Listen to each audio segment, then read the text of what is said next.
उलट तपासणी न्यूज, सामाजिक, सांस्कृतिक आणि राजकीय घडामोडींचे यथार्थ दर्शन। राळेगाव शहरातील 2 वेगवेगळ्या चोरीच्या घटनांमधून गायब झालेल्या बुलेट मोटारसायकली अखेर पोलिसांच्या तपासातून यवतमाळ येथून हस्तगत करण्यात आल्या असून संबंधित 3 आरोपींना अटक करण्यात आली आहे। ही कार्यवाही राळेगाव पोलीस स्टेशन व लोहारा पोलिसांच्या समन्वयातून करण्यात आली।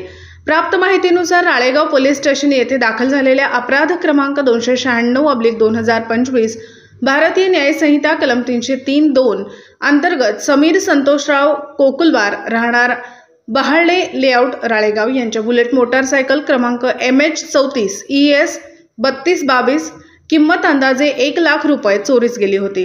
तसेच अपराध क्रमांक 297/2025 कलम 303(2) अंतर्गत तुफेल जमेल शेख राहणार नवीन वस्ती राळेगाव यांच्या बुलेट मोटारसायकल क्रमांक MH49 AQ 2546 किंमत अंदाजे 1 लाख रुपये चोरीस गेल्याची तक्रार दाखल होती। या दोन्ही चोरीच्या तपासात लोहारा पोलीस स्टेशन मार्फत मिळालेल्या माहितीवरून यवतमाळ शहरातून दिनांक 7 ऑगस्ट 2025 रोजी पुढील 3 आरोपींना अटक करण्यात आली।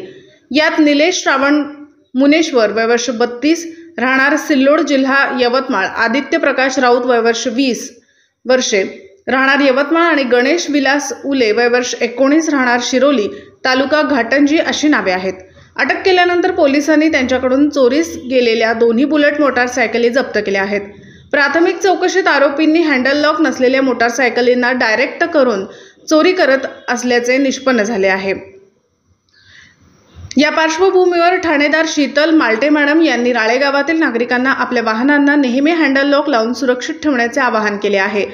सदर कार्यवाही उपविभागीय पोलीस अधिकारी रॉबिन बन्सल यांच्या मार्गदर्शनाखाली पोलीस निरीक्षक शीतल माल्टे, सहाय्यक पोलीस उपनिरीक्षक गोपाल वास्टर, पोलीस नाईक सूरज चव्हाणे आणि अविनाश चव्हाण यांनी केली आहे।